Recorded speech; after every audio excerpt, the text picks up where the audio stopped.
Good morning, Raptor Freaks. Lexiot's here. It is Thursday, so it's time for the Thursday Think Tank.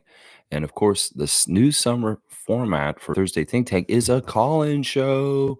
So I will be taking 3 calls today online through the phone. So hopefully, can you guys hear me right now? Can you hear me? Let me do the mic check. Yes, yes. Okay, good. Awesome. All right, cool. All right, let's see. Trevor J's first in. Good morning, Raptors family. Celtics fall victim to own bad habits. Is trying to shoot the way out of their game, but get beat by it. When you live by the three, you die by the three. Okay, Trevor, I think I understand what you're saying. Once again, punctuation will help. Punctuation will help. I know you're reading it all out. Yeah, Trevor's talking about last night's game with the Celtics losing to the Heat, shooting them out and beating them. I knew this kind of thing could happen, honestly. First of all, one of the things I said at the beginning of the year is Coach Joe is not a good playoff coach. Eric Spoelstra will outcoach him in the playoffs if they face each other. And well, last night was part of that.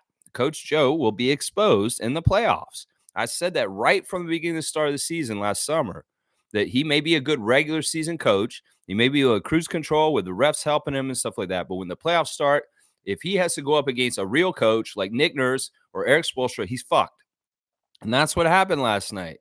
He has a better game plan. And the other thing about the Celtics that's going to screw them up before they're done is Kristaps Porzingis. Kristaps Porzingis is a weakness. He's a detriment to your team. I knew that right from the start. As soon as I heard that they got him, I was like, well, y'all aren't going to win because Porzingis is a loser. I've said this consistently over the years because there's a certain way that he plays that adds up to losing. And in fact, his plus minus in the game last night shows it and proves it. So, yeah, today's stream is about talking about former Raptors and Team Canada players playing in the playoffs right now. It's about that. It is about talking about SGA playing really well last night. It's about talking about Jamal Murray hitting buzzer beaters. It's about talking about playoff Pascal and what he's doing for the Pacers right now. It's about talking about OG and the winning factor that he has to do with the Knicks. This is what the subject is today. Just in case there's any confusion, it's about Team Canada and former Raptors playing in the playoffs and their performances right now. That is what we're talking about today. Trevor, you're here, so let's do the cosmic card of the day right off the bat. All right, let me see. Here you go. All right, let's see what we get today. And 100 points to your Raptor Freak score. Don't half-ass me. That's what I'm saying here, all right? Okay, cool. This is fun. This won't be too hard, I don't think. So it's going to be at the bottom. Write the full name and try and spell it right if you can. I see the smoothest here, so we're in good shape. All right, let's see. The card is a upper deck card. Let's see. This shouldn't be that hard. This is a pretty famous player, so let's see if anybody can get him. All right, there we go. Look at that. You can see the jersey and the number. If you know the jersey and the number, you're going to know who this is. You're going to know who this is. If you know the jersey and the number, you know who that is. That's right. Bryce got it. That is Horace Grant. That may be one of the easiest ones we had so far. Of course, that was starter in the Bulls dynasty. Horace Grant, 54 for the Bulls. He was the power forward for them. Bryce, get in there first with it. Full ass. And the name is full ass, and it says Horace Grant. Horse. All right. Yeah, Bryce, good job. Horace Grant is the right answer. So Kentucky's getting it today. Getting Horace Grant. Let's see the back of the card. Yeah, see, there he is with the goggles on the back of the card. Yeah, I was a big fan of Horace. I didn't like him on the Bulls. I thought that it was a very cool starting lineup that the Bulls had for a while with Paxson, Pippen, Grant, Cartwright, and Jordan. But then when he went to the Magic and Horace was playing with the Magic alongside Shaq, and they went on that finals run, that's when I was really a big Horace Grant fan, when he played for the Orlando Magic, because at that time I was a Magic fan before the Raptors existed. So yeah, I was a Grant fan back in the day. Horace Grant, that's right. That's my guy. All right, let's get into more of the comments. Trevor's saying Pascal getting all the love from USA, NBA and sports analysts. Now, funny how life can change for you in a couple of weeks. I mean, it upsets me, but it also, I'm very proud and happy for him too. In some ways, look, it's going to be tough to get shine up here, and especially if you're from Cameroon and you're playing for the Canadian team.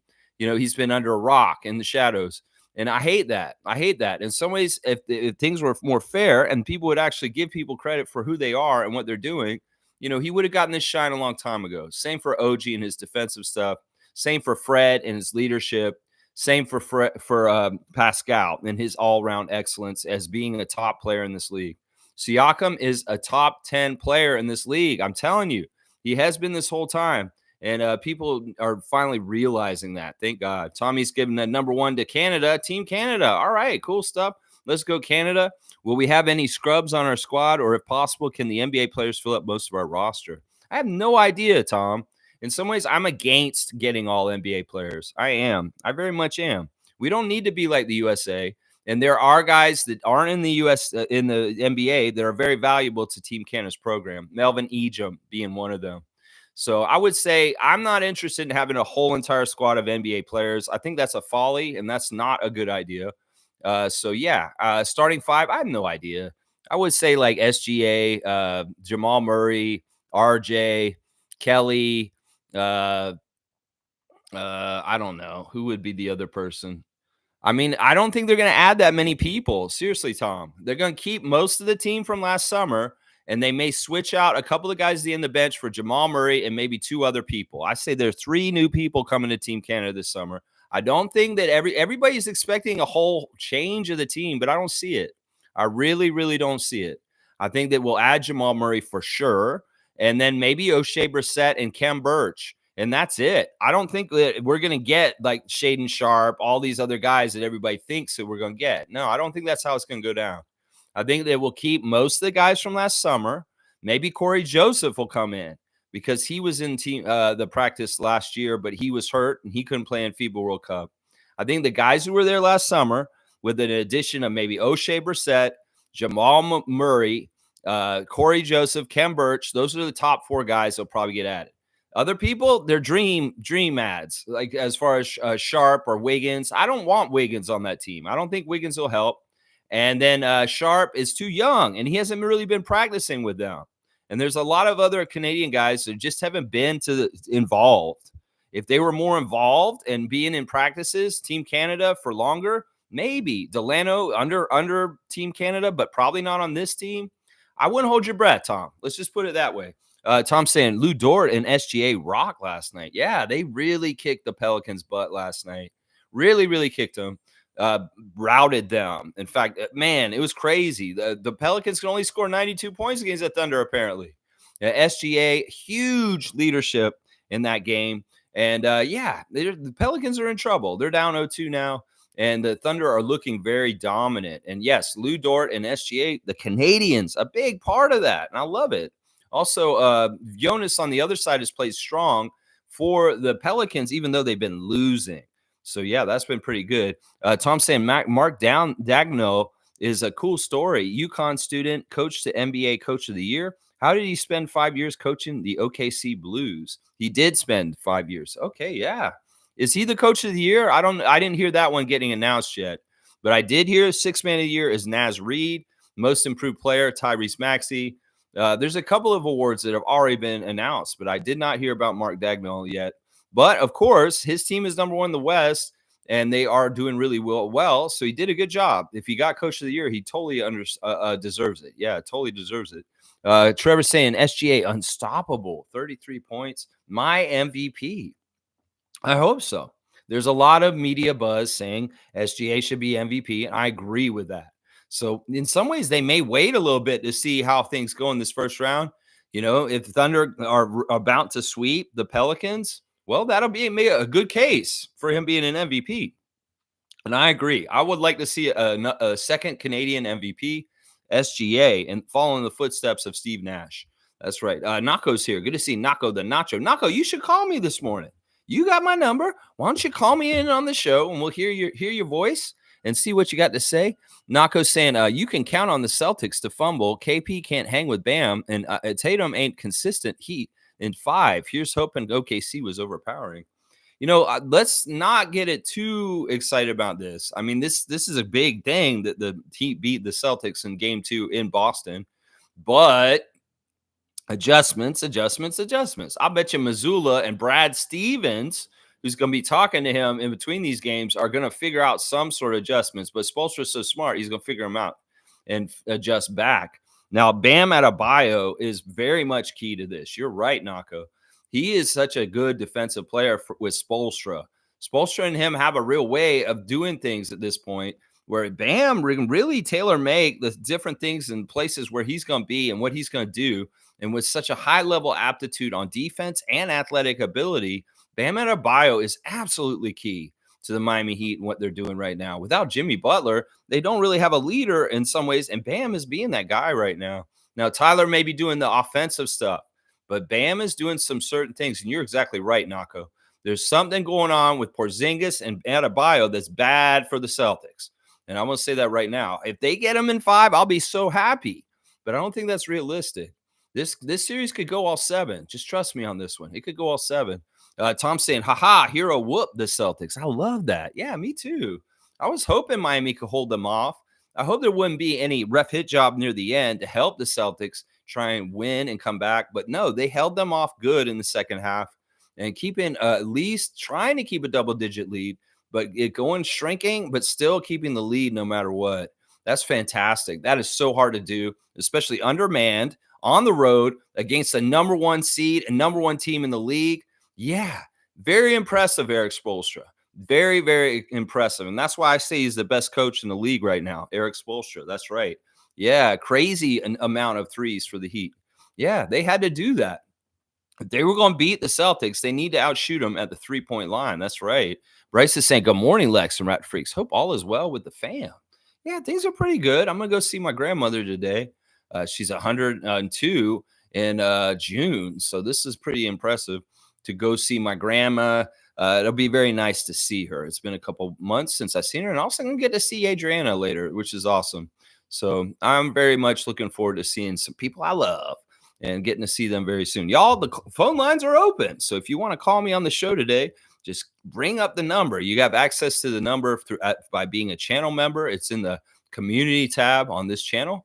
If you want to call in for the call-in show, or if you're a member of the official Raptor Freak Facebook group, the number is in the chat also. So I'm encouraging people to call. Tommy, you want to call me from over on the BC side? If you're not busy, you can give me a call too. Nako, David, if you're watching, anybody who's got my number and access to that number, give me a call. You can be on the air today. Let's see. Nako saying Hero and Jovic are playing real good. Nikola Jovic is bugging me because he's turning out to be a very good player. When I first saw him, I was like, this guy's not going to be anything, but I'm wrong. He's actually been really annoying how quickly he's getting good. Really, really annoying in some ways. He was bad against us the last 2 games of the season when we played the Miami Heat in Miami. He was a key player in those games. In some ways, he's helping, like the youth of him and Waquez. They are really shoring up and filling the void of Jimmy Butler not being there all of a sudden. It's crazy. If you'd asked me, the Heat would beat Boston without Jimmy Butler and Kyle Lowry at this point in Boston. I'd say that's tough, but they did it. They did it last night, and that's pretty impressive. Mischief saying, I would draft 18-year-old Ulrich Chomchi, 7'3" wingspan, or Kel Ware, number 6. I would be happy with any of those two. I think I'd rather have Ulrich Chomsky since he is a 38% three-point shooter at 18 years old. All right, I've never heard of that guy. I'll go look at him real quick. We'll do a scout, even though Mischief's not asking me to. I'm going to go look at Ulrich because I've never heard of this guy. He's from Cameroon. Okay. He is in the basketball league. He's in the basketball Africa league. So he is 6'10", and he is 18 years old. That's very young. Is he eligible for the draft? Okay, he did. He declared for the draft 10 days ago. So he is coming into the draft. Okay. All right. Let me go look at some highlights of him. Of course, he's going to be in he's going to be doing stuff in Africa when I look at him here. Ulrich Chomche. I think that's how you say it. Chomche. All right, here we go. This is going to be NBA Academy Africa highlights. So I don't know how good the competition is, or if this is a. All right, let's see. This kid is not a full 7-footer yet, but could be a 7-footer very shortly in the next few years. I could see that. All right, let's see what he's doing here. That's a big block. Meeting him right at the hoop and not scared to. He has really good long arms. He really does. You said 7'3" wingspan, Jay. Yeah, I can see that. Wow, he really has good timing too on his jump.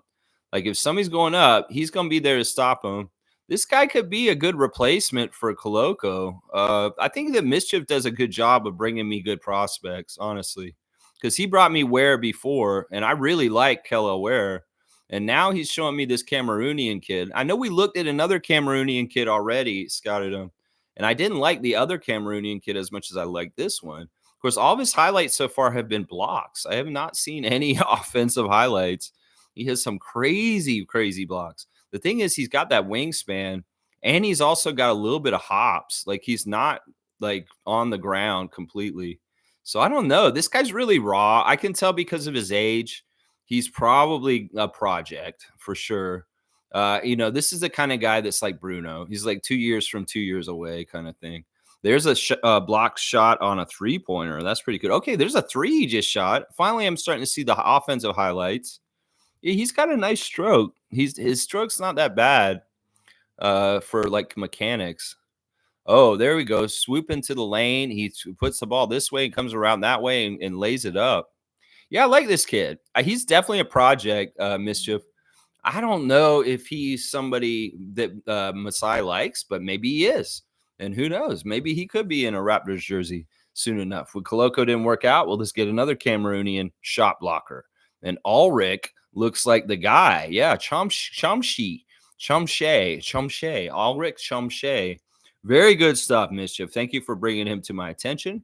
And yeah, the three-point shot looked pretty good too. Evelyn saying, good morning, Raptor Freak family. Good morning to you, Granny Evelyn. Why don't you call me, Evelyn? Do you have my number? You should call me and call into the show and give us an update on baby Candace and the new baby and Prince Toussaint and just tell us how things are going in Evelyn's world right now. So you know my number, Evelyn.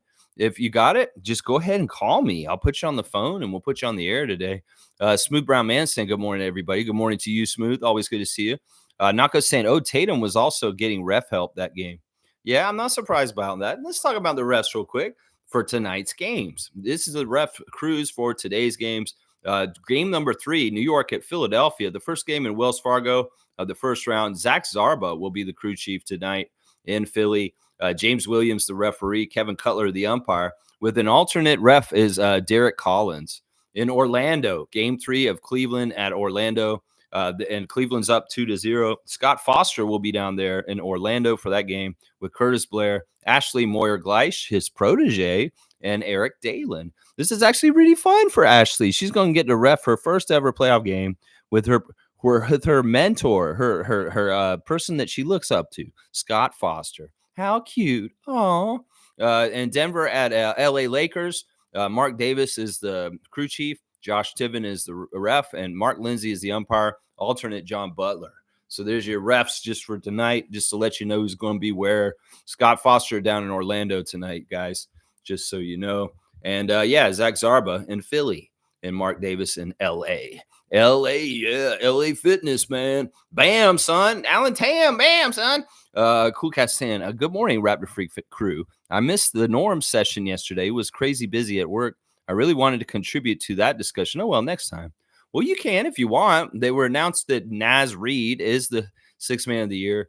Norman was fourth in the voting. In some ways, that's part of how they determine it. I know that we've shared this spreadsheet in the past of the postseason awards voting that gets shared at some point, and they show everybody's votes. Well, I haven't really looked for it this year because none of the Raptors were really in serious consideration for any of the awards. So I wasn't watching that as closely, but usually what they do is they take the top 3 candidates that are doing well so far and they become the finalists.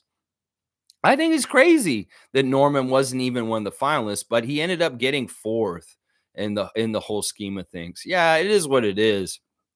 I can understand Naz Reid winning it. I can understand that. Malik Monk, also a very good candidate. And they were very close. The voting was the closest it's ever been for the sixth man of the year. It's just a symptom of there being 4 good candidates. Bobby Portis, I don't know if he's a very good candidate. He probably shouldn't have been there. Norman should have probably been 3rd instead of Bobby Portis. So yeah, and some people were complaining in our chat, like Fiercey, saying that he started too many games to be the sixth man. But I don't know the stipulation. Obviously, the NBA is being really sticklers about postseason playing 65 games to be available to be in consideration. And obviously, if Bobby Portis was considered for sixth man of the year, that means he didn't start enough games or something. It was the right amount. But yeah, Cool Cat, whatever you want to say about it, actually call me. Call me on the phone if you want. It's in the members tab, and I see you're a member. So just go to the community tab, and you can see my phone number there, Cool Cat, and you can talk to me on the air about what you want to say about Norman. That'd be great because it is part of this discussion today. We're talking about former Raptors and Team Canada players playing in the playoffs right now and how they're doing. Of course, the Clippers are 1-1 with the Nuggets right now. I mean, with the Mavericks. And yeah, Norman's involved in this series. So he is definitely fair game to talk about today. Fiercely saying, good morning, fam, and happy Thursday. Heat playing the Celtics way plethora of threes. It was nice. Hope they keep it up. Also, OKC was magnificent. Amazing team synergy and contribution. Yeah, a couple games last night. One was a blowout and one was an upset. And I like both of them. Like both of them a lot. I don't mind the Pelicans. I don't mind them if they did well, but OKC beating their asses, and I have no problem with that either. So yeah, you go SGA, you go Lou Dort. Full asses saying Jovic and Waquez, the Heat continue to find these gems. Yeah, yeah. I mean, Waquez has been amazing. He's an older draft pick, and that's part of it. He kind of came in already a little advanced because he's older. And in some ways, that is a great example of like, maybe you do draft guys that are a little bit older and a little more wiser and savvy because they have a little bit more experience. That's a difference between a Grady Dick and a Jaime Jaquez Jr. because that dude is 3 years older than Grady and he has more experience and he's more NBA ready in some ways. Now, Jovic, the thing about him is that he got his body more ready for the NBA in the last 2 years. He came in skinny, string bean, wasn't ready for the physicality, but he's worked really hard. And you can tell part of his success now is from building his body. Yeah. Fiercely saying Pascal showing Pacers fans why he's amazing. So happy for him. That's right. He's the belle of the ball of the stream. Honestly, playoff Pascal is back. It doesn't hurt me to say he's back where he belongs in the habitat of the playoffs. That is true because Pascal is a great playoff player. And I am so happy to see him in the Pacers in the playoffs doing what they're going to do. Now, hopefully they can continue to get wins against the Bucks and put their ass out. And Pascal, do it for Griff. Do it for Griff.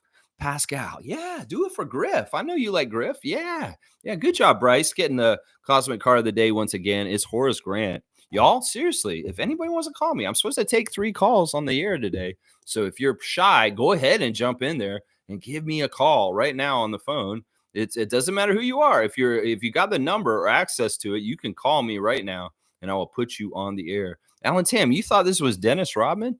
Who's in the back next to him? Number 23. I believe that's Mark Aguirre that's next to him. That's he's getting hit in the face. All right, let's see. We got the first caller of the day. Let me see who we get here. Caller, you're on the air. Who do we have today? Hi, good morning, Raptor Street Black. This is Lisa, part of the Raptor Street crew. Hi, Lisa. How are you doing? I'm good, thanks. I'm first of all, I have to say thank you for keeping the show going, even though, our team is, on the reconstruction, so to speak. Yeah. You're like you're showing dedication. And, while we're on the, reconstruction, we have our Raptors alumni to cheer for. That's right. So we saw, the camaraderie of, Kyle and OG over that famous foul. And I am shivering, but we may have an upcoming, Siakam and OG in next round. Trying to shut him down. Yeah. For the Raptors fan base to speak up over again. That would be fun to see Siakam go up against Anunoby in a round and have them match up. That would be really interesting. Oh my gosh, that would be interesting. I didn't even think about that until you said that. Yeah. So you know what's going to be funny, right? That if they meet us, it's going to be wrong between them on Oh yeah, of course, of course. And it'll be I'm sure there'll be little fun trash talk. Little ways. I know OG trash talks more than we know. Like he does say he says little whispers or funny things. He probably says funny things to people just to kind of throw them off sometimes. And yeah, I get that feeling from his personality because there's a whole side of OG that's like a prankster that the public just doesn't see. Well, that's the thing, right? OG, refuses to show the public, his true personality, right? Like he shuts down. He keeps, he Yeah. keeps it, like He wants to keep things private. And I agree with him because in that way, too, it creates an aura of mystique, but also too, it just keeps a lot of news going at bay, right? Yeah. So, yeah. This is awesome. And then in terms of Team Canada, man, we're gonna surprise a lot of people because I think folks are thinking, okay, Team USA released their folks. Yeah. They're going off of nostalgia, right? A lot of these birthday players are much older. That's right.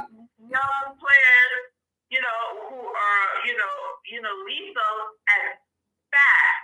Speed is a weapon because I'm learning that from watching Pacers, right? Yes. Like they don't have to be great defensively. They only just have to be average defensively because speed is their weapon. And I see how they have all these, okay, so Bucks, for example, is an older team. Mm-hmm. Those guys are punching. They can't keep up with the pace.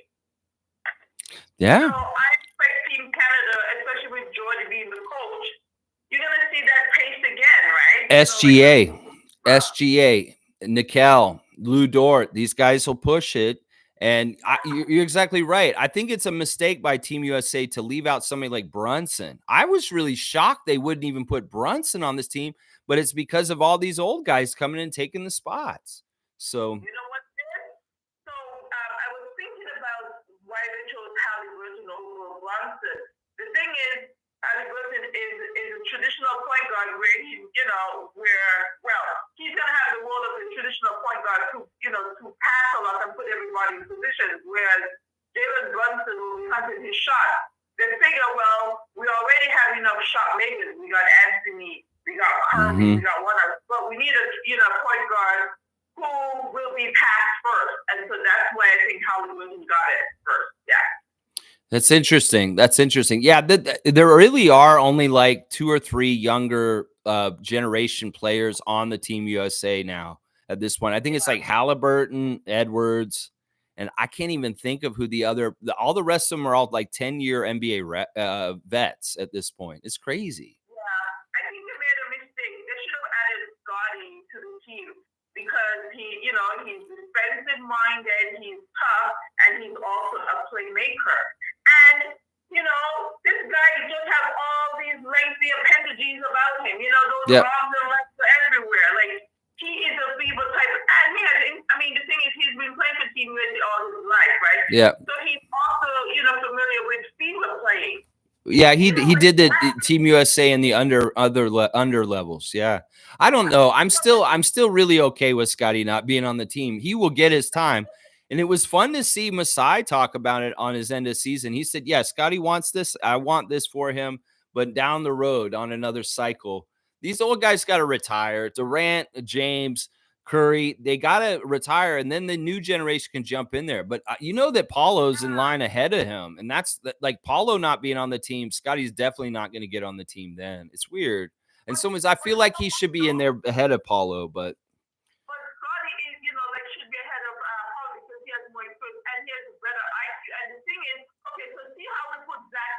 on our Team Canada way before he was ready. But you know what that did? He started up cold with exposure and playing garbage minutes. That's why they needed Scotty in there because it's not for him to get like a feature role, but he could be in there if needed because if everybody foul out and stuff. But garbage minutes, and then he stayed up cold. But anyways, I'm not rooting for US, so it doesn't matter. And let them make their mistakes. It's really about ego. It's about these guys that are older that want one last chance to get gold medals. And in some ways, it's not about the future. It's not about developing anybody for Team USA. We're these big NBA players, and we can throw our weight around, and we can just jump on the team whenever we want to. Even if we didn't go to FIBA, even if we didn't do anything with the Olympics or getting ready for it in the 4 years leading up to it, we're just gonna jump on and just be in there. But you know what? They're discounting because I mean, that's the thing because I like some of the USA guys, but they're going to be embarrassed because this is I not hope like so. in the olden era. Yeah. All the countries are now equal, and they're too slow, and Yeah. they are not physical players. Well, we'll just have to see who if they work hard and they work together. Those are the two things I'm worried about for that team. As some of those older guys like Durant and James are not working hard in the NBA like they used to, and in some ways they also have to work together and figure out how they're going to work together. Anyway, Cool Cat, this is so awesome to talk to you today. Seriously. Thank you, Lex. All right, everyone have a good day. Yeah, and go Pascal. Let's go Pascal, number one fan. We love you, Cool Cat. Thank you for calling today. And yeah, let's beat Team USA if we get them later this year. Oh my gosh, we're gonna see them in Vegas around Summer League, and that'll be a good friendly competition before the Olympics. So we'll get a little prelude before we actually get to Paris. That'll be fun. Cool Cat, have a great weekend, and I hope you call again next time for sure, Cool Cat. And thank you so much. Number one Pascal fan, a great Raptor freak. And I appreciate what you said at the beginning about keeping the channel going, even though things are tougher with Raptors world right now. We just got to start somewhere. And we're not going to go away just because they're losing. That's right. We're going to stick to it until they start winning again. That's right. So, all right. Thank you. Let's go. I love you, Cool Cat. See you. Awesome. Very cool. First call of the day. Cool Cat. Very much talking Team USA, talking about their they could have some major issues this year. I'm telling you, in some ways, you can't just throw things together, add water, and think it's just instantly going to happen. In some ways, you go look at teams like Serbia and Lithuania that have been working towards something for years. Same thing with Germany.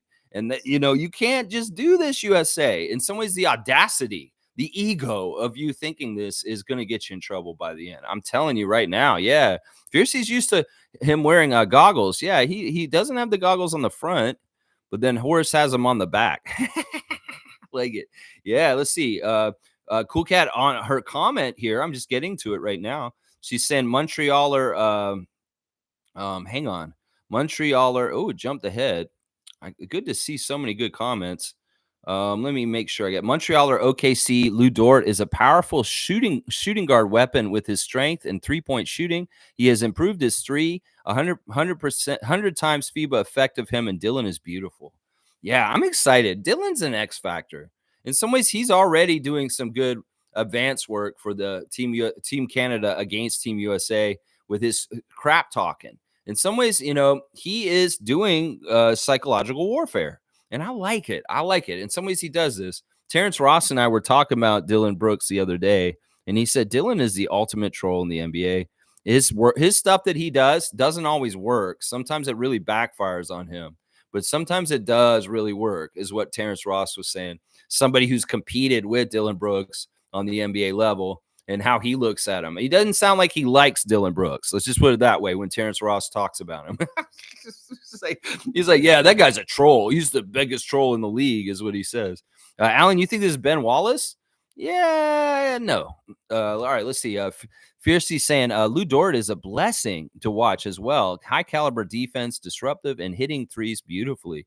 Yeah, there's been a list that came out recently, and Monique posted it in our Facebook chat of like defensive players and most versatile defensive players. And Scotty Barnes was at the top of the list as far as the most versatile kind of defender. And that's really because he gets steals and blocks, and he can guard any position, and he can guard anyone. So Scotty is the most versatile defender in the league, according to this ranking, which I think is really awesome.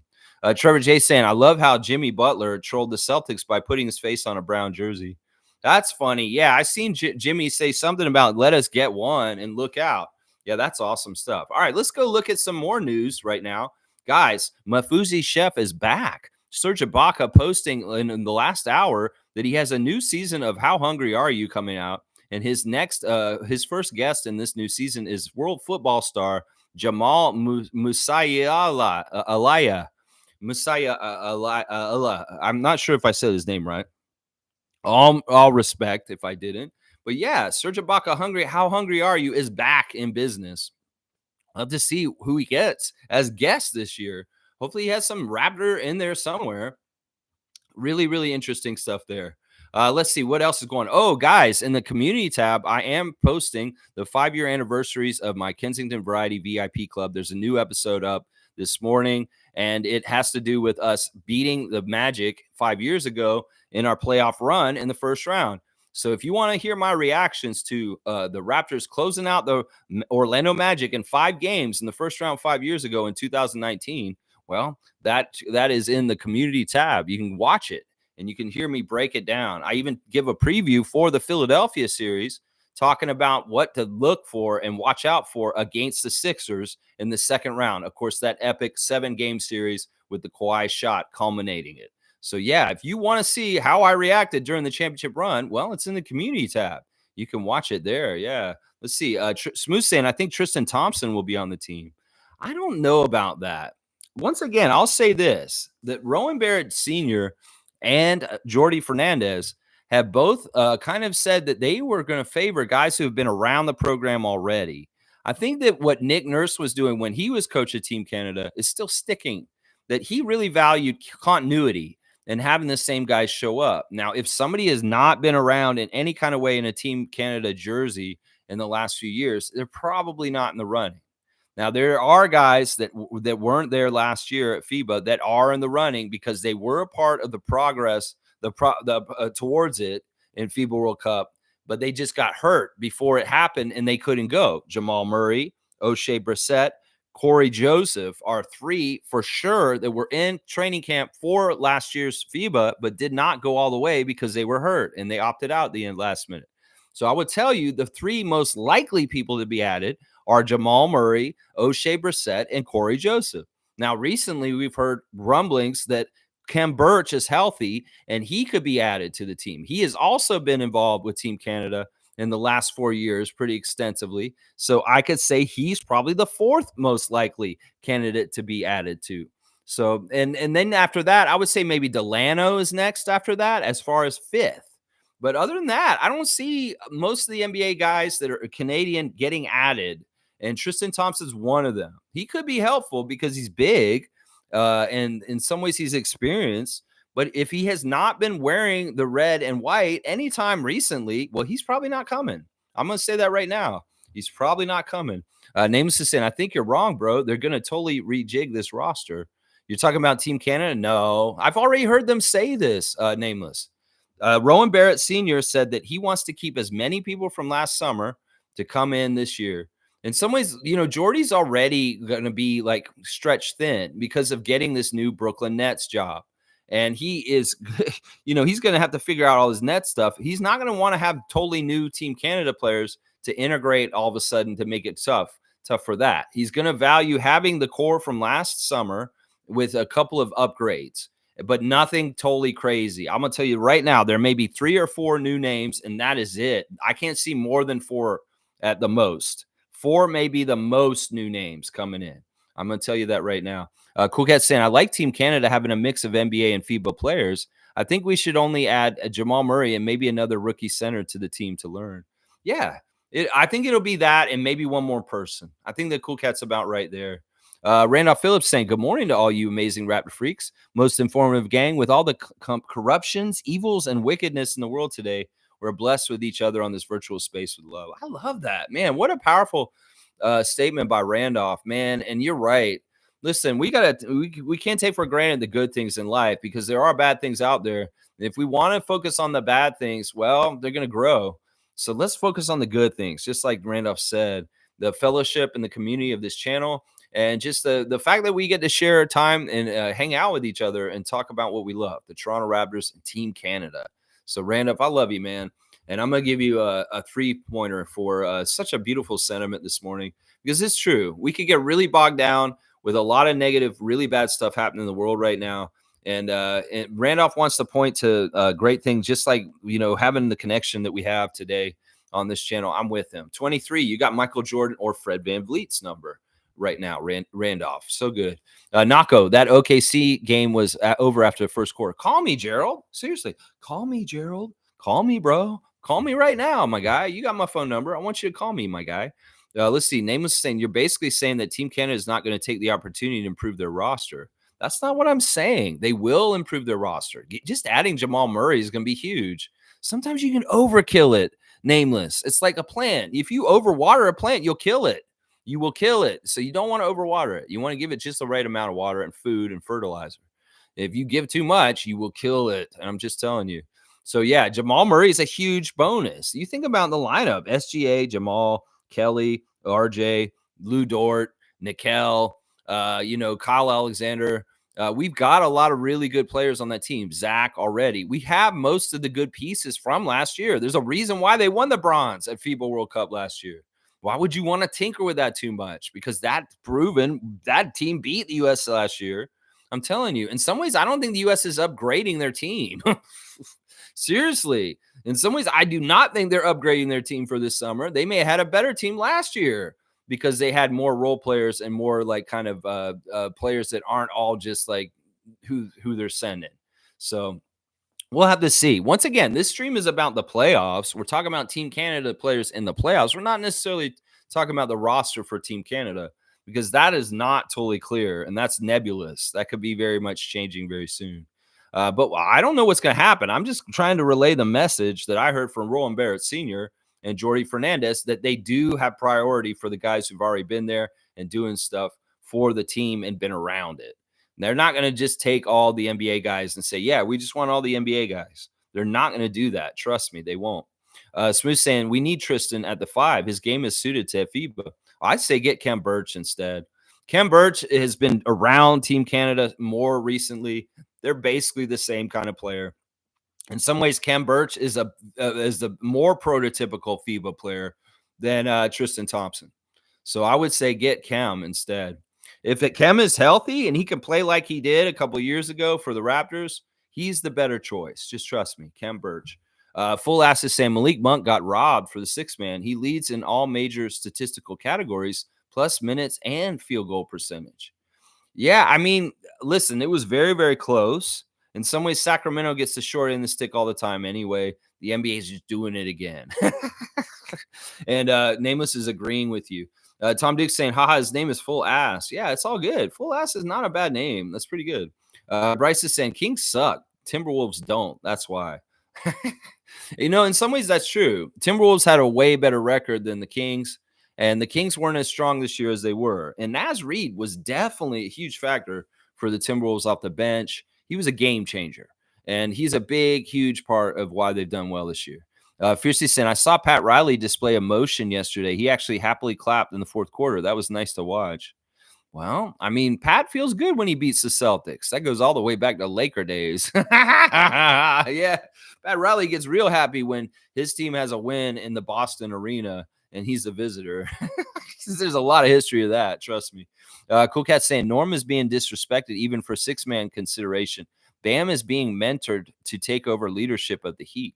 Yeah. Well, Bam is kind of a vet at this point. He's a younger vet, but he has been through a lot already in his career with the Heat over the time that he's been there. So, yeah, it makes sense that he would step up and be more and more of a leader, especially if Jimmy's not going to be around for a long, long, long time. Well, Bam is kind of their franchise player in a way, for sure. Trevor's saying Lakers going down tonight. Hurry up, Nuggets, and put them out. Yeah, I want to see that. If they beat them tonight in LA and they have a 3-0 lead, yeah, that's over, Lakers and LeBron. I'm sorry. You guys are going to be done with if that happens. Now we know who the ref is in that game tonight. It's Mark Davis. Mark Davis could be helpful to the Lakers. We'll have to see. Nako's saying if I didn't have to work, I would call. Oh, he's at work right now. Okay, Nako, I understand. I appreciate that, though. That's too bad. You go to the bathroom. Take a bathroom break. You're not at Amazon anymore. They won't be counting you down. Fiercely saying at Full Ass, I do agree. Monk was impactful, but if you look at the votings, there was only 10-point difference between him and Reed. Lex, aren't 6 men supposed to come off the bench at all times? That's what your gripe was about Bobby Portis. It's a certain percentage. They have to come off the bench a certain percentage. Like Gary Trent could be in the running for six man of the year, even though he started a lot of games this year. It's a tough balance. You have to have the right amount. I don't know where the threshold is as far as how many games you have to start out of the percentage of the season and how many you can't. I mean, you have to come off the bench.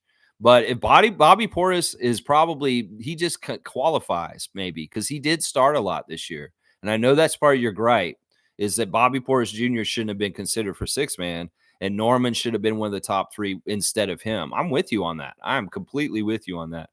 Fiercely saying Portis in the list was weird. He starts a lot. Yeah, yeah, I'm with you on this. I mean, let me go look at it. Let me go look at it, and we'll see exactly how many times he did start and how many times he came out the bench this season.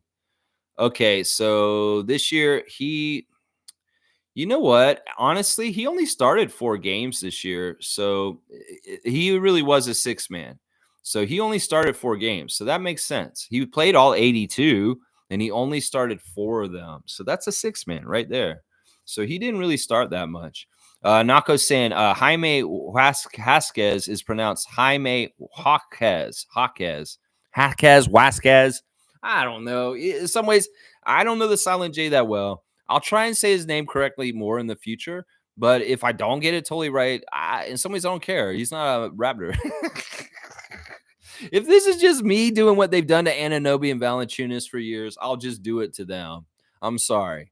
In some ways, if they ain't gonna get our players' names right, Shaquem, Pascal Shaquem, why do I need to get Waka's name right either? So Volanchuanias, Anunoby, whatever the fuck they were doing. Well, Jaime Vasquez Unya. Unya.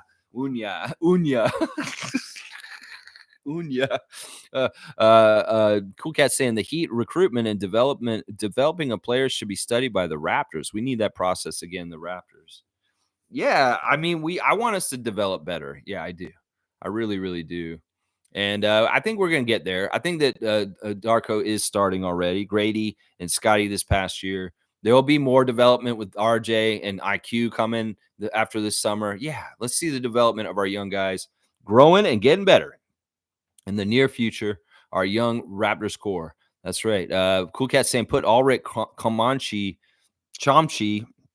as our G League center for a year as a project. So if he has an adjustment to NBA environment, I like that idea. I like that idea a lot. I think Cool Cat's right. That's what I would have liked to have done with Koloko in his rookie year. But Nick wanted to hold him up on top, and he didn't do that. All right, Cool Cat's getting her 43rd dunk. So she's got the Pascal Siakam. Everything's right in the world. Yeah, no, I wish that Nick had played Koloko almost exclusively on the 905 level in his rookie year. I think that would have helped him way more.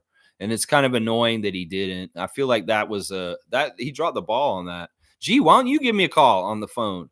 My number is in the community tabs. G saying Spo is one of the best coaches in the NBA, hands down. I say he's the best one. I used to argue that Nick was the best one, but yeah, not anymore. And now I say Spoelstra is. Yeah, Nick's in the top 5, but Eric Spoelstra is the best coach in the NBA right now. Yeah, I don't even like the Heat, and I have to say that. That's just the damn truth. It's just the damn truth. Eric Spoelstra is the best coach in the league. Cool Cat saying, I wonder if the pressure is affecting Jason Tatum, or he is scouted heavily now that teams seem to neutralize him. He's a fake.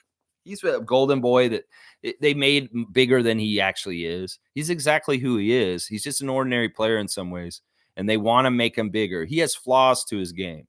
In some ways, he can be stopped. He's not a very good, efficient player. In some ways, also, he is not money when the pressure's on.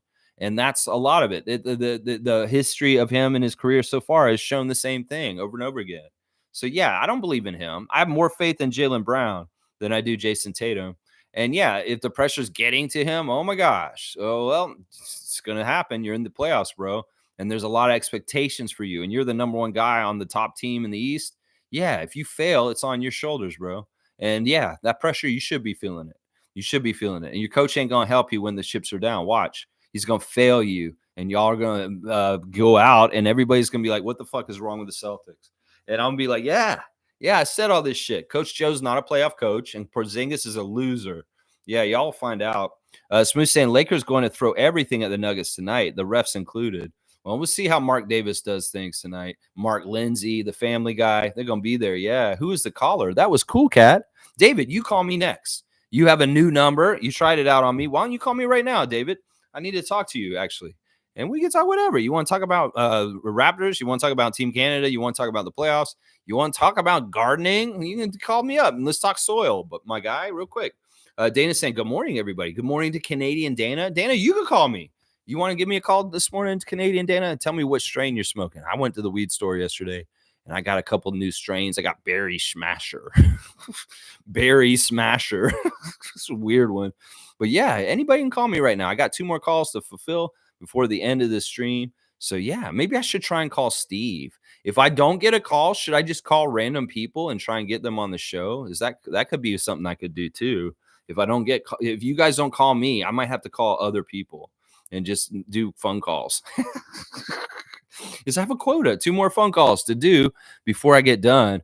Tom Duke saying USA, or no, Lisa. Woo, let's go. Yeah, good to see here, Cool Cat on the speakerphone at work, probably doing her job. And yeah, we love you, Cool Cat. And thank you for being such a great Raptor freak and holding it together with us. Seriously, you're a big part of the family. Dap to David. Full Ass is saying on the phone is Pascal's #1 fan. She's all over Twitter Spaces. That's right. That's right. She is. She really is. I'm wondering if Full Ass is Kareem Thomas. I think that's who that is. Jay Yost here. Raptor freak, you giving the Sixers any shot at coming back? Well, let me hold that question. I'll answer it after this call. All right, here we go. We got this caller on the air. Caller, you're on the air. Who is this? Oh, it's me, but there's a lag. I got to get to the live. Oh, here we are. Okay. David is on the phone, guys. We have David Saborin on here, Raptor Freak trivia champion, Raptor Freak fantasy stalwart, all kinds of great things about David. David is a former professional bridge player who's done very well in his life. David, how are you this morning? I'm pretty good, man. The sun is shining. I needed some sunshine. So much gray and rain lately. Yeah. Touch grass, my friend. Touch grass. Yeah, well, I got one of those sun lamps, but they don't work. They don't do the same thing. Yeah, I have a mood disorder light for when it's in the winter, and it's fantastic. It really does work. I use it in the wintertime, and I'm like, I don't have any kind of depression because it's dark out because I've got this light. It's amazing. Yeah, there's nothing like real sunshine, though. That's true. And I'll be going back out there today, and I'll be back there tomorrow in the morning. You'll see me back at the other place, just stepping in here. Pretty good. We've got a lot happening right now out there. Some of it I don't want to talk about it right now, but we will be revealing some of this stuff in the future on the channel. I definitely want to get you to come out there and you check my soil and also get some insight on what you think would be cool to do out there as far as like possibilities. But yeah, it's real early on, so. Yeah, when I get back from Estonia, maybe in June or something like that, I'll get you to come out there. Also, we were talking about you and I maybe playing a little bit of bridge, not maybe a whole game with my parents one time. I don't know. We pay you because we know you're a pro. No, I'll play with you guys. We'll toss some cards when we're out there gardening. Nice. Now, see, the thing is, I'm a novice. I've maybe played 1 game of bridge my whole entire life. Because they're worried about you just dominating them. They're like, well, David's a pro. And I went like, well, if I'm on his team, I'm not that good. I've never played. So we'll have to see. Yeah, I've played in similar settings. It's not as bad as the team. I'll tone it down a notch. Well, the thing for me is I'm a very good card player. It's just I don't have a lot of experience with that particular game. I have all the logic and the gameplay and the kind of things like that. So I'm a little bit of a shark. I haven't played that game a lot myself. So. I'm liking it. My new partner is a card shark. He just doesn't play bridge.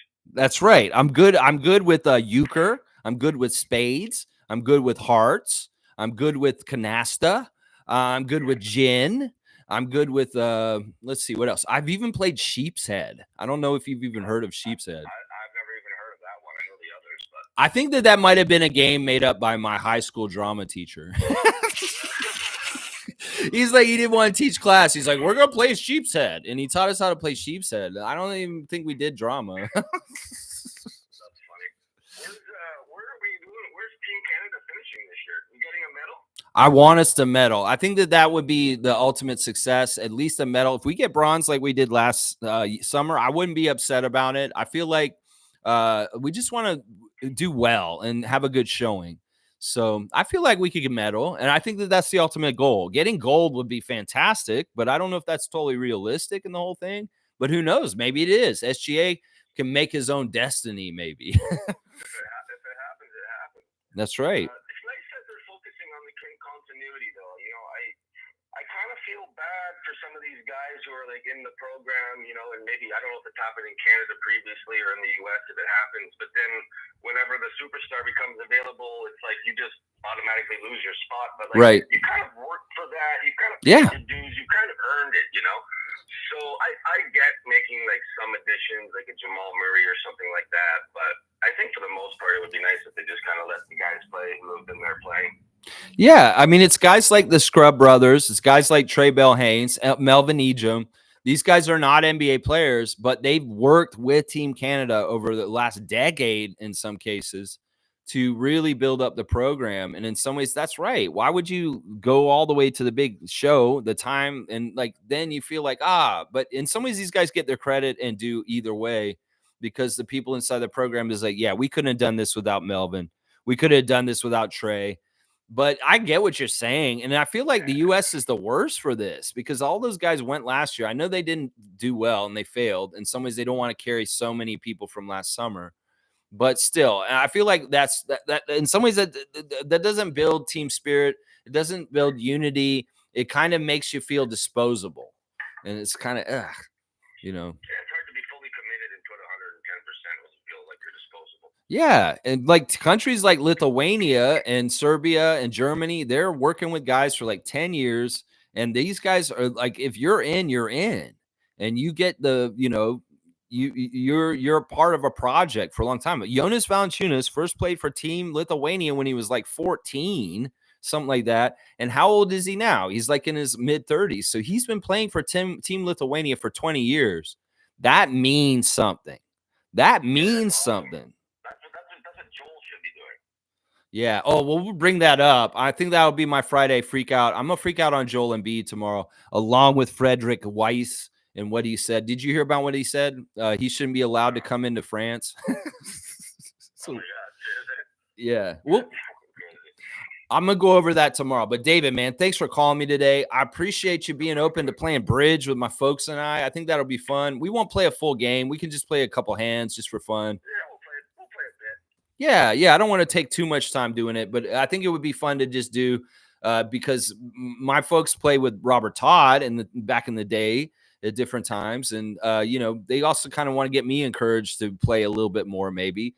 And maybe you're the stimuli that gets me more interested in bridge. So Perfect. Looking forward to it. All right. Say hey to Peter. And I'm going to have to make sure I get his championship trophy for winning our fantasy basketball league this year. And hopefully you guys can come to Monique's birthday on June the 8th and I can give it to you guys there or something. Yeah, I got something for you as well. So I'll be going to Mo's birthday on the 5th or the 8th. It's the 8th. It's a Saturday at the NBA restaurant. We'll be down there for Monique's superfan Lawrence's birthday. Yeah.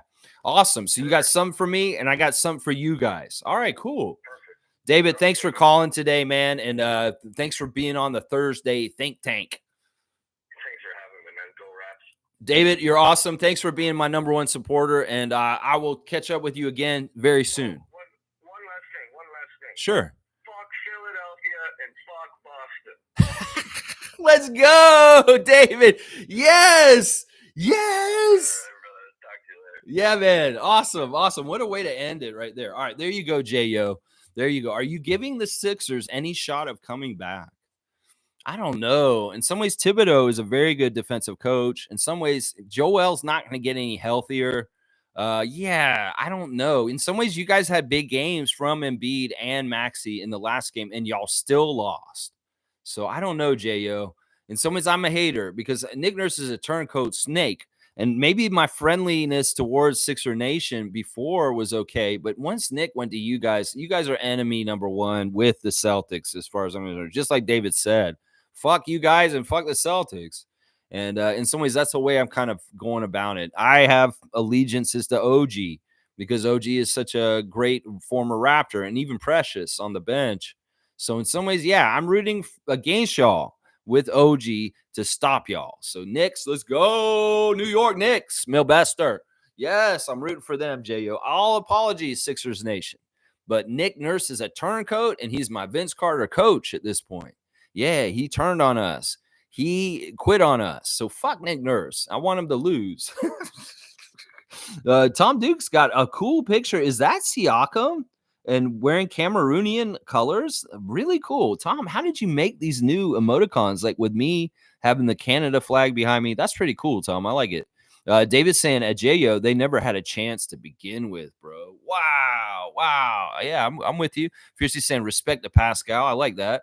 And thank you for calling, Lisa. Yeah, that was really cool to hear from Cool Cat today. And now David Saborin. Yeah, he's David's awesome, man. You can see David's personality through the phone. And yeah, he's all about anti-Philly. He's very anti-Philly. David's saying, let's sign Scotty's extension before he plays for USA. I'm with that. Scotty will be on Team USA. He will win a gold medal with Team USA, but it has to be on the right schedule. And some things he's got to do still, and some people need to retire is what's got to happen. So Fiercely saying, I'm kind of happy Paulo isn't on the team, as I have a feeling they would have snubbed Scotty.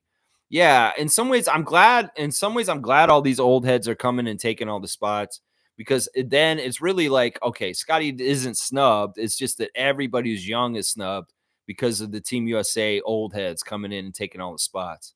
David saying Paulo played for Italy until he got good enough to be invited to USA Olympic teams. His dad is Italian. They don't like him very much over there, turncoat. Yeah, it's probably a similar thing. In some ways, we'll talk about this maybe piggybacked on top of the Embiid's talk tomorrow. The Friday freak out. I'm going to freak out on Joel Embiid for playing for Team USA. And maybe some stray shots will hit Paulo on the same stream. Yeah, maybe I will be talking about Paulo turning his back on Italy. Why would you do that? Yeah, they're going to come and talk to you. Tristan's here. Good to see Tristan. Fire. Good to see Tristan. I'm going to give Tristan a dunk for contributing into the chat today. Good to see Tristan. Let's see. That's 5. You got the Emmanuel Quickly 5, my guy. That's right. Fiercely saying definitely about ego and adding accolades to their resumes. Of course, they will BS us with the it's an honor to play for my country, blah, blah, blah. Yeah, it's going to be like that. And in some ways, that's why it's going to be so awesome and interesting to see them fail. I still hold that bet with MSJ, even though he's not here. I'm going to check it out. If anyone other than the U.S. wins gold, I will win that bet. And if the U.S. is dominant, like he said, and they win it all the way, well, I'll say MSJ was right. Down the road, we'll see. It's Team USA for him, and I got the field. So if any other team in the Olympics wins the gold, I win. But if Team USA wins, he wins. And that's what we're going to do there. Yeah, blah, blah, blah. I want to play for my country. Well, really, Joel? Is this your country? Yes, I worked hard on citizenship. Bullshit. Mischief saying, I agree with David Saborin. We should sign Scotty sooner than later. Yeah, we're going to sign Scotty ASAP as soon as the window opens, and that extension will get done with him. I don't think there's going to be any problems with this. I mean, this is going to be something for the future that's just going to be true. That Scotty wants to get paid, and whatever max he wants to get paid and what that amount is, he's getting paid that. And the Raptors have to open up things for that to happen for sure. And Siakam's departure in a trade this year is part of opening that up to just do that. I mean, that goes without saying. In fact, I told Scott on his Twitch to his face, whatever you want from the Raptors, you're going to get max, and we're going to keep you here in Toronto as long as you want. You will not be worried about getting paid in Toronto. We're going to pay you. You're going to get what you want, and we're not going to jerk you around either. We're going to come and pay you correctly every single time. So, yeah, Scotty, get paid. You get your extension this summer. You're going to get it. Watch. Full Ass is saying, Cool Cat is Lisa, a.k.a. Pascal's #1 fan. The more you know. The more you know. Like NBC. The more you know. Let's see. Okay, yeah. Fiercely saying, wait, Cool Cat is Lisa? Yay. There you go. Yeah, that's right. There you go. Hearts for everyone. That's right. Yeah, Fiercely, that's correct. Yeah, I heard her say Cool Cat at the beginning, and I was like, yeah, this is Cool Cat. That's Cool Cat. I knew it was Cool Cat. I remember Cool Cat called into the Thursday Think Tank in the past. I also remember that. Yeah. So very nice to have her on the show today. And I hope that everybody calls back again over the summer, over time. And Fiercely saying that, David, once again, I'm late to the party. No, we all figure it out over time. Tom saying, woohoo, Cool Cat rules. I agree. I'd give her another dunk, but she's on 43. I don't want to mess with that. David saying, that's too funny. Cool Cat saying, yes, welcome back, Tom Duke. We missed you. Yeah, there you go. The burning heart for Siakam. I like that. Yeah, Tom Duke saying, much love. And Carlos saying, hopefully Oshai becomes something like Dort. That's an interesting comparison. In some ways, Oshai's bigger than Dort. In some ways, Oshai can block shots better than Dort. But there are things that Dort does that maybe Oshai could get better at as far as on the ball defense. Yeah, I don't. That's an interesting comparison. I never really thought about Lou Dort and Oshai Abaji and what could be possible. That's pretty interesting stuff right there, Carlo. Pretty interesting. He'll be much better than Dort. I don't know. We'll have to see. We'll have to see, David. Maybe he'll be better defensively, but not as good offensively on both sides. I don't know. We'll have to see what happens with Abaji. He's an interesting development person in the next couple of years for the Raptors in possible ways. Yeah, David, dap. Fiercely saying, tonight, are we going to see Embiid crying? He could barely look at the reporters last time around. Yeah, this could be interesting. I mean, if they lose tonight, they're in big trouble. If the Knicks come in there and beat them and they're up 3-0, they're in big trouble. So Philly and the Lakers lose tonight. Well, that's really bad for their playoff hopes. Not many teams come back and sweep after being down 3-0. So yeah, clown show for sure, Fiercey. I love it. I'm gonna give you a dunk just for putting a bunch of clowns out there for Mbozo. That's right. That's who you're representing there, the big Mbozo. Let's see. Where's Fiercey? There's Fiercey. 99. She's got 99 dunks. Look at that. 99. She's gonna party like it's 1999. Do, do, do, do, do, do. Yeah, Tom Duke's got the cry face. I have forgotten who that used to stand for. Does that even exist anymore? That person. Tony Wiley's here. Good to see Tony. We're on live every morning at 9:30 a.m. talking Raptors no matter what, all off season. I'm not taking any days off. I'm not like Raptors Sportsnet. I'm not like TSN. I'm going to be here every day talking about Raptors or Team Canada for the whole summer, Tony. Good to see you. The Miami Heat really showing the NBA that organization and coaching is a big deal. That organization is top notch. I'm not going to disagree with you, Tony, at all. I think, once again, they have the best coach in the league, and they really have done an incredible job with developing undrafted players and doing very well in the draft also, with drafting people like Waquez and Jovic. So yeah, I won't disagree with you on this. There's a lot of lessons to be learned from the Miami Heat and how they do things, and they are a very top-notch organization. I will give credit where credit is due. Last year, they were spoilers like crazy, and they did such damage to top Eastern teams. Well, I want to see that again. It's going to be tough with Jimmy out. So hopefully you guys can do more damage to the Celtics. I would love to see y'all put them out again this year. So I am a Heat fan right now. I am definitely a Heat fan right now. And Tony, respect. Go Heat. That's what I'm saying. Beat the Celtics. Beat their ass. Put them out. I'm with you. Cool Cat saying, I like Andrew Wiggins on the squad during the Nurse era. Heartbreaking. He has a lot of family stuff going on, taking him away from the game. Yeah, and I also wonder about his ability to play. Like, is it on the downgrade? You know, he may be good for veteran experience. How good is he in a FIBA setting? You know, does he fit with RJRA on the team? That's a big thing right there. In some ways, Maple Jordan and Maple Mamba, they play kind of the same kind of role in a scheme. And in some ways, we know RJ's the man. His dad's in charge of the team. And in some ways, RJ has the time committed, and he is just who he is. He's a Toronto Raptor too, and we love RJ. So I'm not trading RJ out for Andrew Wiggins on Team Canada. No. RJ's been there. RJ's been successful. RJ's a badass.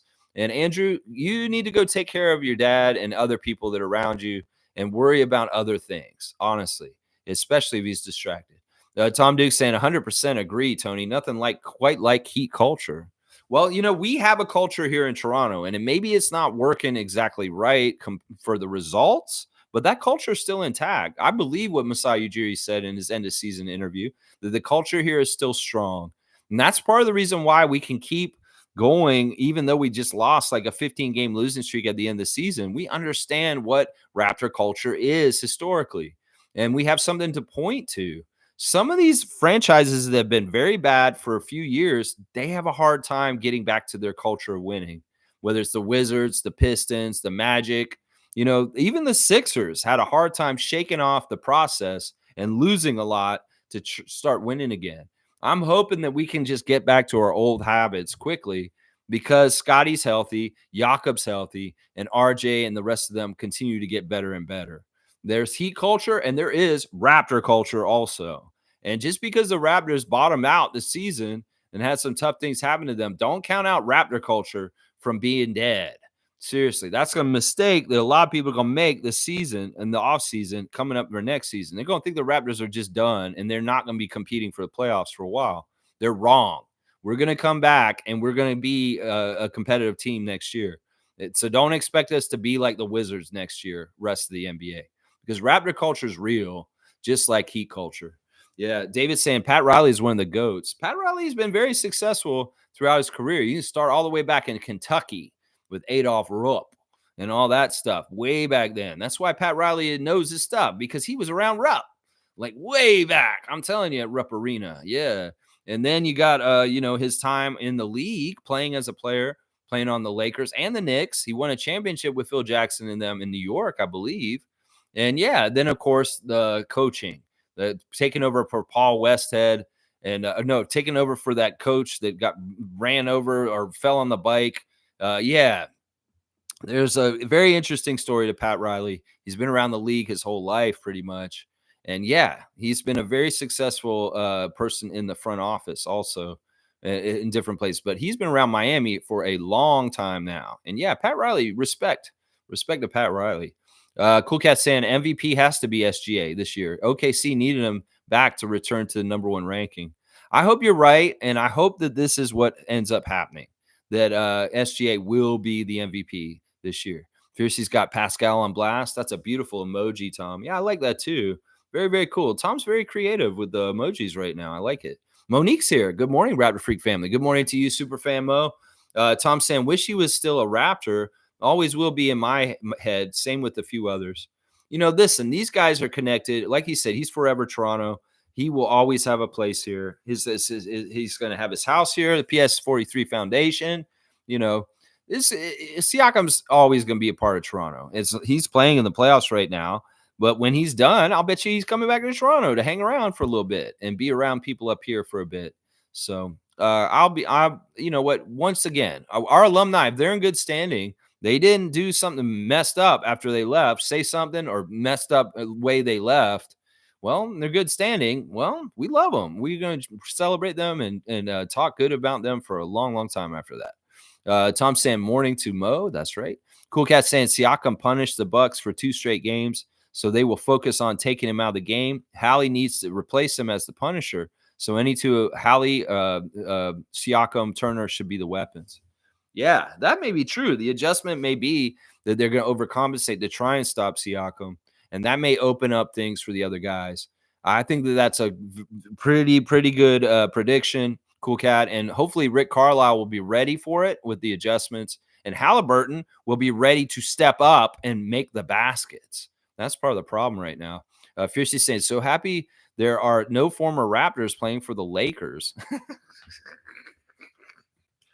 I mean, I'm trying to think. Is there anybody that's a former Raptor that's on the Lakers right now in any kind of way? I don't think so. I think you might be right, Fiercey.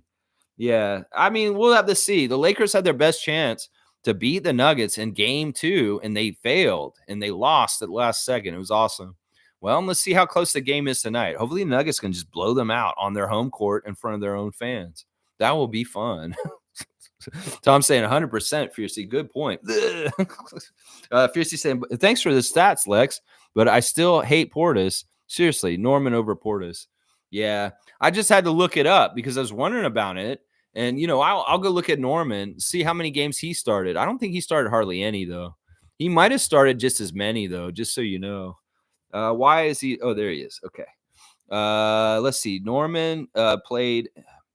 Yeah, this is the thing. Okay, Norman played in 76 games, and he started 3. So he started just one less game than Bobby Portis. So, all right, let's go. Tom Duke. Yes, Cool Cat saying, I saw on Twitter a video of Scotty on vacation in Cancun or stage for karaoke, got pipes. Kid of many talents, was funny.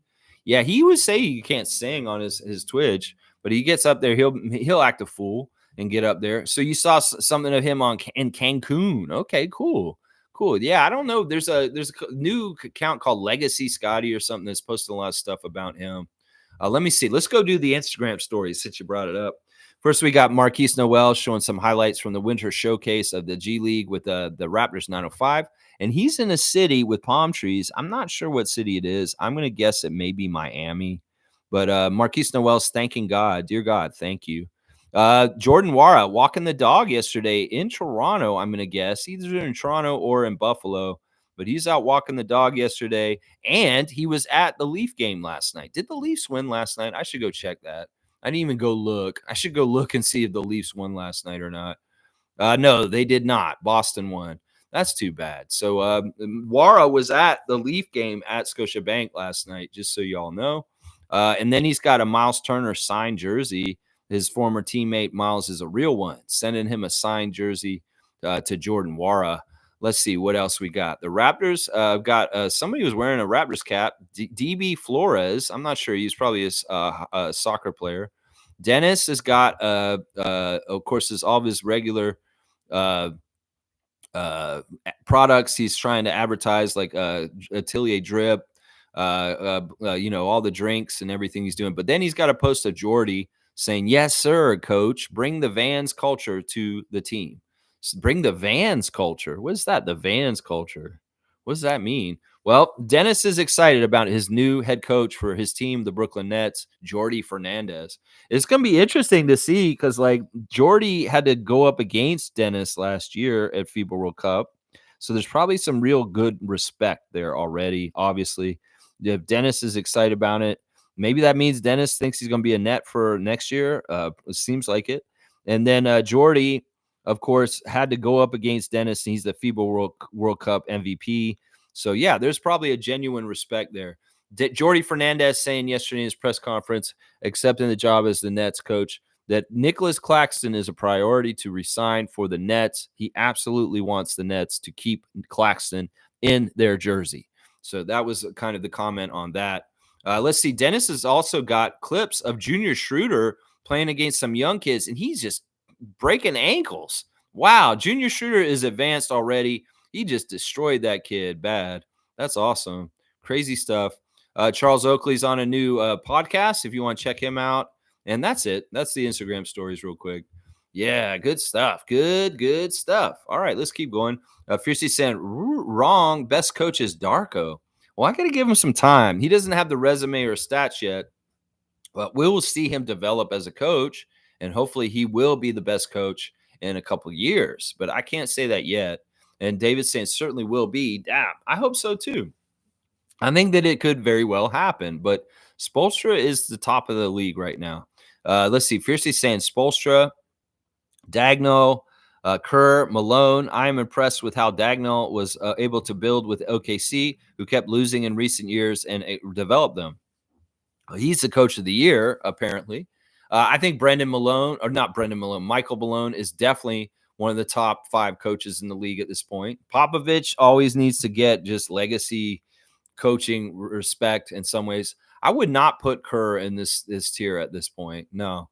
Steve Kerr has fallen off in recent years. I won't give him any credit for being a top coach anymore. Him and Nurse have been plummeting with their stock as coaches. In some ways, I say Nurse is like maybe 7th or 6th in the league at this point, and Kerr is right behind him. I don't think Steve Kerr is better than Nick Nurse, and I don't think either one of them are top 5 coach in this league at this point. Yeah, there's other guys that are better that have gone past, and Spoelstra, Malone, Dagnall. Yeah, those are 3 of them. Let's see. Cool Cat saying ESPN is slowly realizing their error and anointing Jason Tatum. Yeah, they realizing this like 6 years too late. It's the NBA media machine trying to make big stars in the league before they actually arrive. And they need to learn the tough lessons of Ja Morant, Zion Williamson, Ben Simmons, people like that. You do not reward people with making them big or face of the league until they're like stable faces of the league that you can count on. They're not going to be controversial. You can count on them being a real face of the league. Like in some ways, they should have been given the kudos to the champion teams and the people that were champions, like Pascal Siakam all along, instead of trying to anoint guys who have not won it yet. You should really go and talk to people like Jokic and Giannis and Siakam and Kawhi and people like that won championships in the last couple of years, the Golden State Warriors. These guys are all real champions. Jason Tatum ain't won jack shit. And why are you anointing him already? That's part of the problem right there. Mo's saying, what did you think of Jordy's presser on Canada basketball? Well, I like what he said. I didn't watch it, and I only heard a couple of quotes, but I like that he's giving credit to being on Team Canada and FIBA World Cup last year for part of the reason why he's got that job with the Brooklyn Nets. And I think that he's exactly right. That he said he would not be the head coach of the Brooklyn Nets right now if it wasn't for Team Canada and what I did last summer. I think he's exactly right. And it's good that he appreciates that chance and opportunity to coach Team Canada all of a sudden, get that shine, and boom, now he's an NBA head coach. But he wants to see it through, and he said he's giddy about the opportunity to coach Team Canada at the Olympics. That's a big deal. It's very prestigious, and Jordy's not going to leave us hanging. He's going to fulfill this. I hope he can continue to be the Team Canada coach into the future, but we'll have to see how that goes. At least get him through to August and him playing, coaching us through this cycle of this 4 years. Maybe we do switch to a different coach afterwards because of things, but I'm glad he's seeing it through. That's the important thing. Fiercely saying hi to David, and Fiercely saying at Mo, I didn't see, where can we view it on YouTube? I like Jordy, and I'm extremely happy he stays with Team Canada this year. Let's go. Yeah, I just saw she might be just talking about the articles and the quotes. I don't know if we actually watched a press conference. She might have just seen the quotes from the press conference, but it's probably out there, Fiercely. You may need to just go to Brooklyn Nets channel and find it there. Trevor's saying on First Take, send Porzingis. They said Porzingis is a waste of time for being 7 foot. Yeah, I told them this. I knew this shit about him from Dallas, even before Washington. The way he left New York, same thing. There's something weird about the prickly man. And in some ways, he's not a good teammate, and he's not add up to winning. So, all right, let's see. Is somebody else going to call me? I can take one more call on the channel. For today's live call-in show, we had David and Cool Cat call in already. So there's one more spot if you want to call me. If not, I'm going to call somebody at the end of the comments. So your time to call me is until I get to the end of the comments, guys. Cool Cat saying Team Canada is in a tough competitive group, unlike Team USA. Yeah, I mean, we're going to have a tough group. I think USA's group's pretty tough too. I looked at all the groups, and I didn't think that our group was overly tough. I mean, we got Australia. That's tough. In some ways, there's a couple of teams that have not been determined in our group also. And also the team, they haven't determined who all's in the U.S. group too. So we'll have to see how it shakes out with the qualifying rounds in the summer and who takes those last spots to go to the Olympics. It's not totally set who the groups are. So we could see interesting things happen in teams that come up. I think that the cool thing about Team Canada is we're a hybrid between the FIBA European teams and the U.S. In some ways, we have the second most NBA players in the NBA at this point after the USA, and that is indicative of having a lot of NBA talent. But at the same time, if we have a culture and a structure to our Team Canada and roster of continuity, like Nick Nurse wanted to establish, of the same guys coming back year after year, Zach Edey plays as a Team Canada center for like the next 20 years, that kind of continuity could be very, very, very, very valuable. And that could be the difference between the U.S. and Canada, is that we have a continuity like the European teams, but we have a higher level of talent because we have more NBA guys. Now, it may be tough because some of those NBA guys may shuffle in and out and be like, yeah, we won in Paris, and I'm not totally sure if I want to do the Olympic cycle this time around because it is a grind in the off season. And, that kind of stuff could happen at some point with some of the guys who are currently on Team Canada. So then that's when you cycle in new blood like Shaedon Sharpe, like Brandon Clarkson, like those other guys that are in the, or Brandon Clark, or what those, what I'm talking about, the different young NBA Canadians that aren't involved yet. That's when you do it. It's kind of like, well, does SGA say, yeah, I want to continue to play, but in some ways I need to focus on Oklahoma City. We're getting closer to a championship. And this summer I can't play for Team Canada all of a sudden. That could happen. That could happen. Tom Duke saying Fernandez excited to face task of juggling Nets and Team Canada duties. It really is helpful that the Olympics are in July and not in August. This is not going to be totally like the FIBA World Cup. There's going to be time in the middle of the summer afterwards for him to do the Brooklyn Nets setup, which is great because if it was like FIBA's schedule last year with the FIBA World Cup, he'd be scrambling to get that all done. So at least he's got the month of August for the most part to get a lot of it done, and he can focus on Team Canada until then. Yeah, Tom's saying that's Jordy's presser link. Okay, so you put it in there, down there to the bottom. All right, cool. There's the presser right there. Tom's so helpful. What a great producer, helper on my channel. Sending the link to you guys. Wayne's saying the goal is to win the gold medal. If the goal is to reward less talented and accomplished players who help build the program, then fine. Take them to Paris to let them feel good. I mean, but what is the means to the end, Wayne? In some ways, just because you get the most talented players doesn't mean that you win, is what I'm going to say right now. That's been the truth about FIBA and the dirty truth about the USA team for about 20 years now. I mean, you could go all the way back to 94 and the FIBA World Championship World Cup here in Toronto, and how that team wasn't as successful as the original Dream Team, partly because of this. I'm just saying, most talent doesn't mean winning in basketball world anymore. Team play wins now. And you got to make sure your team play is right and your players are right with each other. You can throw the most talented guys in the world together and they won't work together and they will not succeed. So you got to find the right mix. In some ways, I agree with what you're saying, but I think that there's something in between that I just tried to describe a couple minutes ago that Team Canada can be, that the U.S. possibly can't be, and also the other teams cannot be either. We may be the most like Australia. That may be a team we're very similar to. Serbia is another good example. A team that can get like 8 or 9 NBA players and put them on their team, but they're not necessarily all stars and Hall of Famers like Team USA.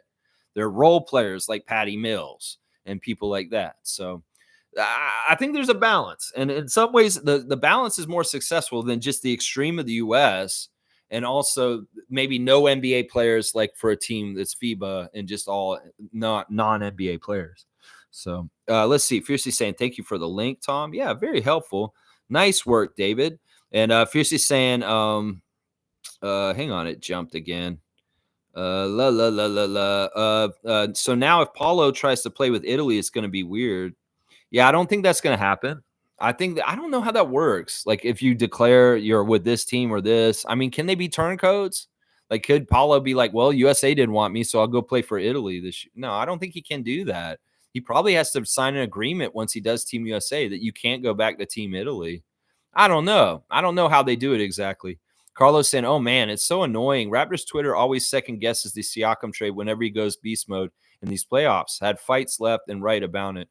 Well, part of this is Lewinberg's tweet, and I appreciate Fiercey going at him and getting responses from him. Lewinberg actually admitting how the Siakam trade can be successful for the Raptors and saying, yes, this possibility is still there.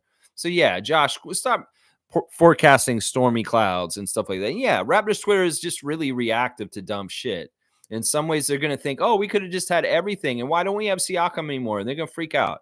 It's immaturity. It's not very educated opinions. And a lot of it is just people that are reacting to the moment because they have a short attention span and they're idiots. A lot of that is what it is, Carlo, right there.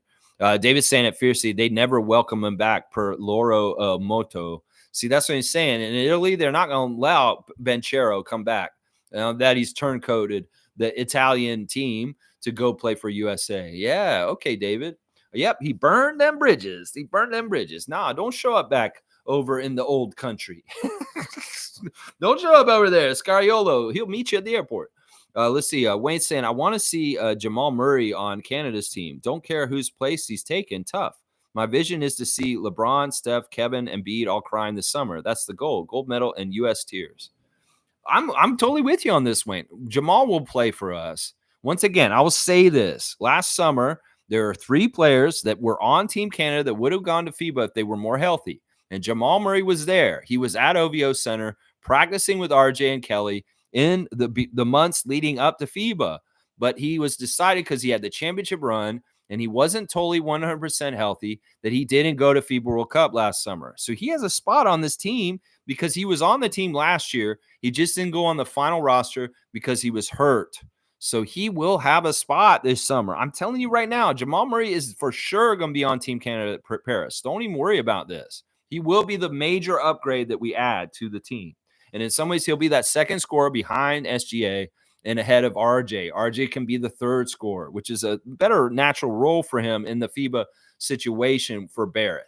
But because he was the second banana last summer, in some ways we struggled because of that. So Jamal being the second scorer behind SGA this summer will happen, Wayne. Don't worry. It's going to happen.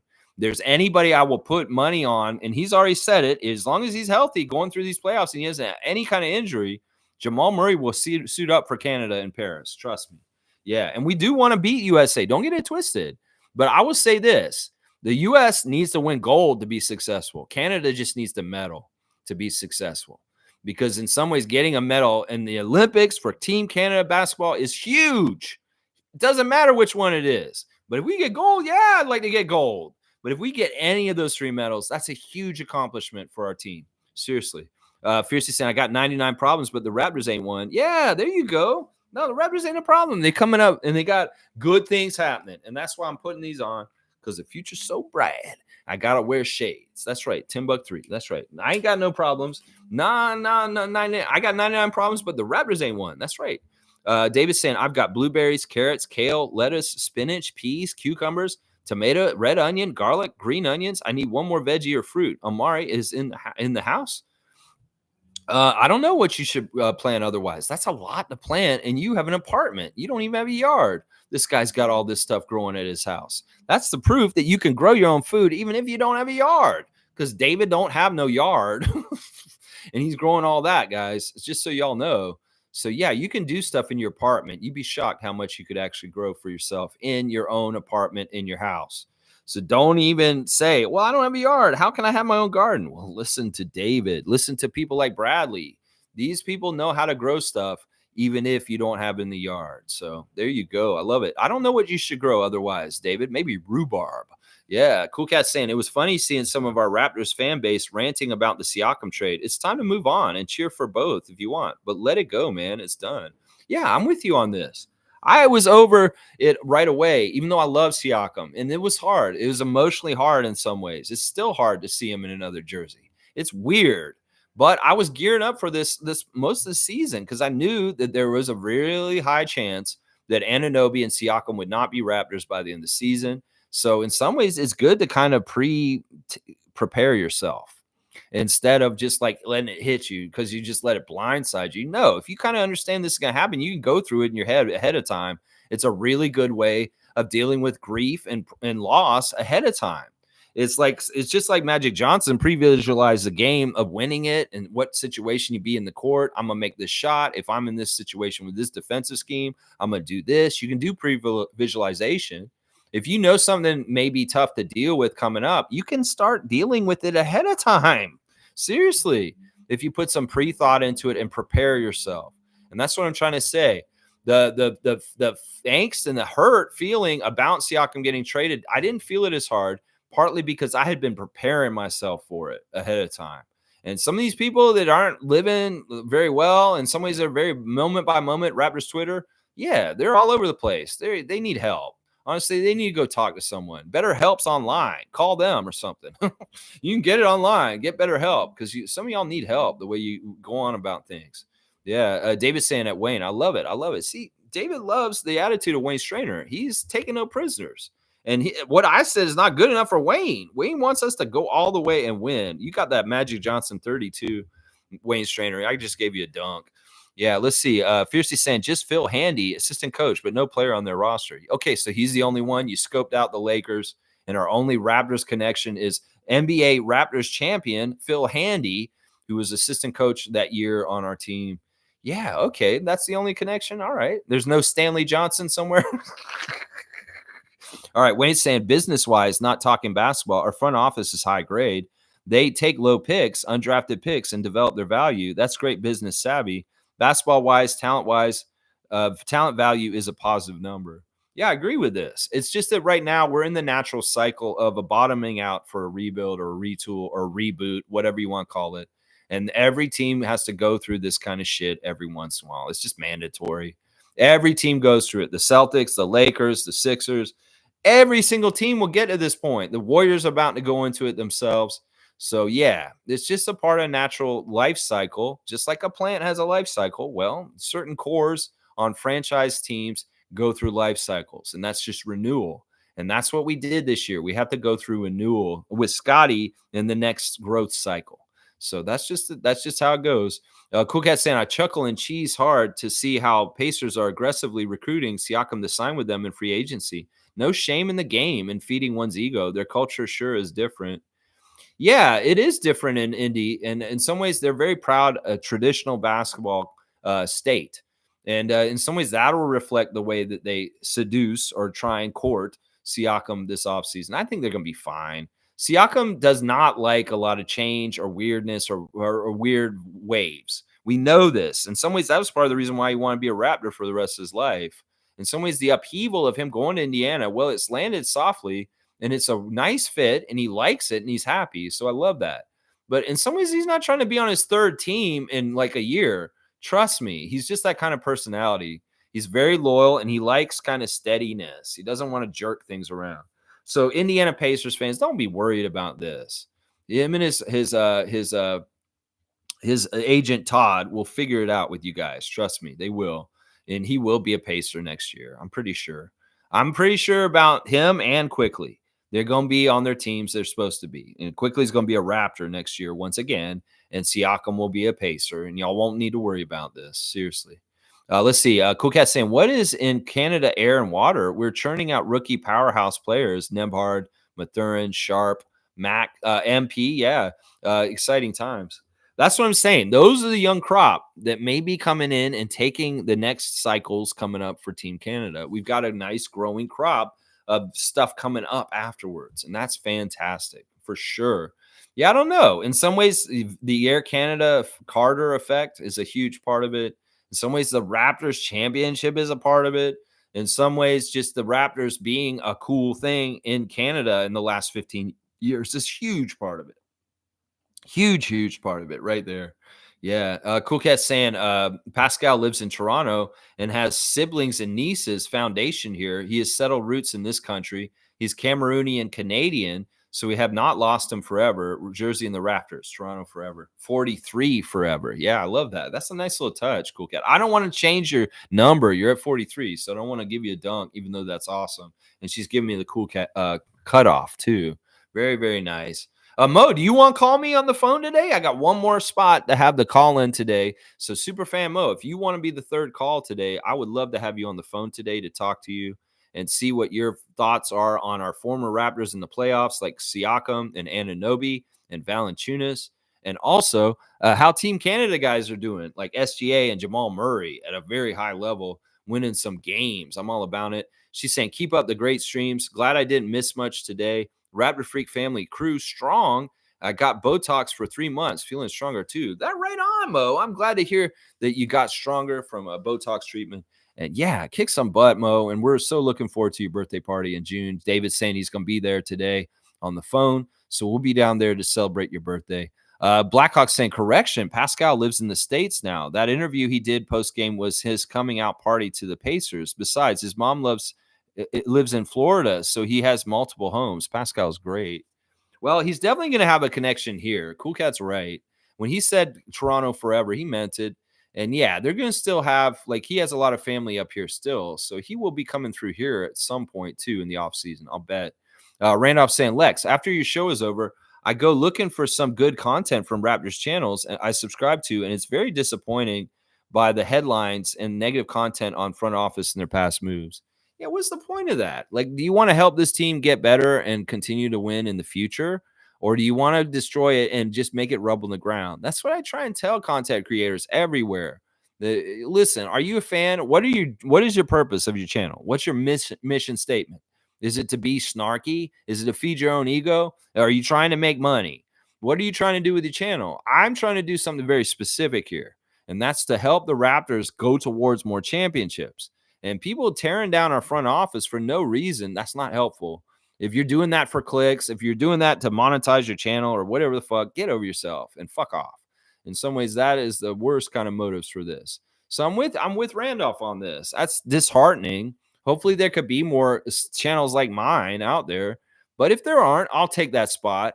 And all the Raptors fans that want to be positive and loyal to their team and they're sick of the negative toxic noise, well, you got a home here with us. And that's too bad that there aren't more channels that are trying to do things more like me.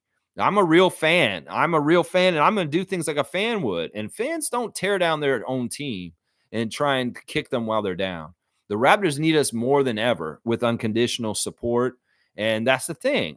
Just because I give them unconditional support doesn't mean I'm soft and I'm accepting defeat and losing. No, it's just that I know everybody gets better faster when they have support and not people holding them down or treat them like shit. And that's the difference right there. Randolph, thank you once again. I'm going to give you another dunk. You've gotten a couple today already. And man, that's too bad. That's disheartening, but it is what it is. You got a Morris Peterson 24, my guy. Morris Peterson, a Bo Pete. Wayne saying Masai did Precious a huge favor, sending him home, sending him to a first-rate defensive coach to improve his defensive attributes. There's no downside for Precious. Hang on, undo that. We could have kept him otherwise. Yeah, I'm happy for Precious. I don't hate Precious. And yeah, he's in a very good situation. And yeah, these guys getting a chance to do stuff in the postseason, I'm happy for them. I'm not a hater like that. Cool Cat saying Pascal has put down roots in Toronto as his second home outside of Cameroon. Yes, he also lives where basketball job takes him, has multiple homes, Toronto, Florida, Texas, Cameroon, etc. Yeah. Full Ass is saying, yes, it's Kareem. That's what I thought. I thought it was you. Dana's saying Pascal is Cameroonian. Dana, you're going to get a dunk for that. That's a pretty funny word. And I'm going to give Full Ass a dunk too, just for revealing who he is. All right. You've got the Yaka Pirtle 19, Canadian Dana. And Kareem's at 128 now. Wow. 128. Oh, he's not full assing the dunks. That's for sure. He's full assing the dunks. That's for sure. Let's see. Fiercely loves it. Yeah, I think that's funny too. Cameroonian. I got to say that right. Let's see. I like that, Dana. Good one. Yeah, I like that too. Blackhawk saying, by the way, this being Pascal's first year in Indiana, he will spend more time getting settled down there. It's only natural. I think that's true too. But then again, maybe he's like, yeah, it's boring here. I'm going to go other places. Maybe he's going to spend another month in Austria. We don't know. He might be over there with Red Bull all summer again. All right, I'm going to call somebody since nobody is calling me for the third call. So I'm going to go ahead and just call someone myself. And let's see who we get today. Let's see if I can get somebody on the phone. Let's see. No. Let's see if he actually answers. He probably won't. If he does, it'll be fun. It'll be fun. Come on, man. Answer. Let's see if he does. He may not be up yet. That's the problem. He might not answer me. Let's see who it is. It's Stevie if it is. Come on, Steve, answer. Your call has been forwarded to voice. He didn't answer. All right, let me see. I'm going to try and call somebody else. Now, if you want to call me, you still got a chance right now. I'm going to call one more person. No. Let me see if I get this person on the phone. This will be a fun quick call if I get this person. I can't hear it. Oh, speaker.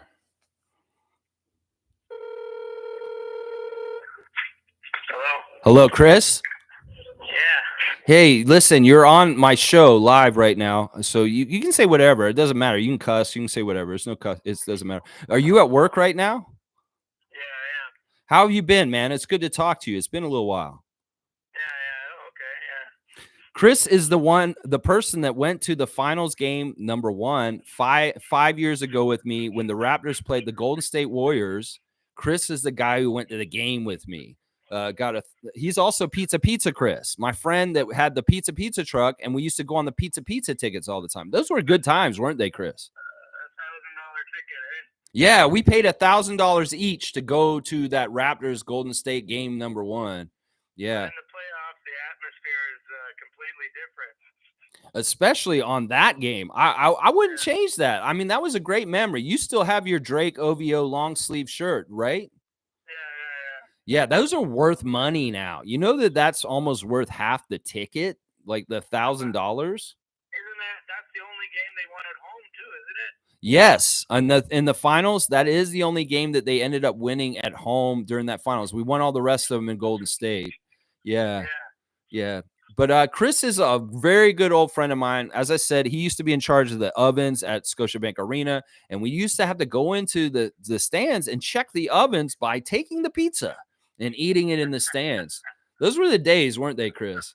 Yeah, they were good. Yeah, we had a lot of fun. I also told them about the time when we were in the pizza luxury box with the owners. Yeah, well, no, when we were at the game, the Clippers game, and we were in the box with your pizza executives. I think that the owner was there, Pat Finelli, right? The VP, Yeah, that was pretty cool. Like, I always appreciated you, Chris, for that pizza connection and being able to go to the games on the free pizza tickets and parking right outside the building. I was telling them on my channel because you're live, they can hear you, and I was telling them about where we used to park outside the building. It was the best. Yeah. Yeah, that was good times.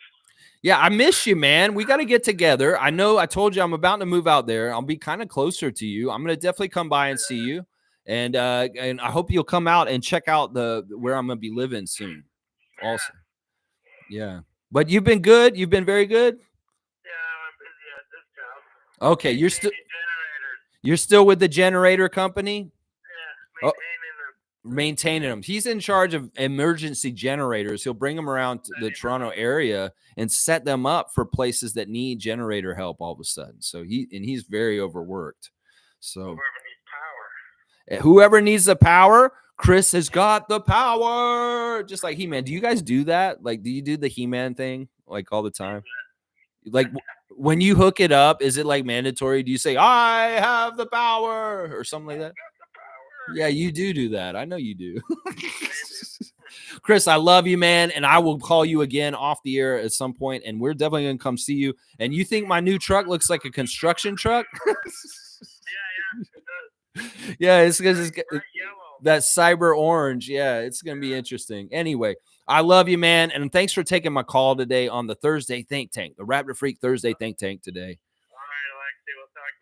All right, brother. I'll get in touch with you soon. Chris, my buddy Chris. I love Chris so much. I haven't talked to him in so long. I feel like I've been a bad friend.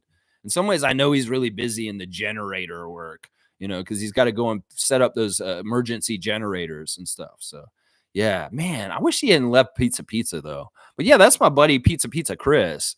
He's kind of a legend. I've told you all about him. He was the one that I went to the games on free tickets with all the time. Yeah, that's not MSJ. That's not MSJ. That's Pizza Chris. That's a friend of mine I've had for like 25 years. We met each other working at the Air Canada Center in the beginning when they first opened it. And we worked at Ontario Place together behind the Pizza in the Pizza kiosk behind the Cinesphere out there. Him and I worked making pizza during the summer of 99 and 2000 together. So that's my buddy Chris. I've known him a long time. Yeah. All right. Let me just finish up with you guys. And let's see. Wayne's saying, I'm with you. Medal gold is the objective. However, we're cool with being on the podium. Yeah. I mean, baby steps. I mean, with the the USA, the expectations has to be gold. But with us, we could even get like fourth or something and it wouldn't look that bad. But I want to get a medal. I think that SGA wants one too. And so does RJ. So we'll have to see how it shakes out. Randolph saying, Lex, I'm so happy that your stream is so long. It's always fire. And I look forward to your stream every day. Even though church events keep me away on weekends, keep up the good work, bro. Respect, Randolph Phillips. I mean, listen, it's kind of like Field of Dreams, Kevin Costner. If you build it, they will come. And I knew that there were other fans out there like me that were just sick of all the toxic bullshit and just wanted to be fans and enjoy themselves as Raptor fans. I mean, I see other nations have that. And it's like, why can't Toronto Raptors have a fan nation that's kind of positive and not so snarky and toxic on social media? Well, I said, Lex, why don't you make it? Why don't you just start it up yourself and start that new culture of not so like, being loyal to your team and stop kicking it when they're down. And I appreciate you, Randolph, for enjoying my long stream. I'm gonna get to 2 hours and I'm gonna cut it off very soon.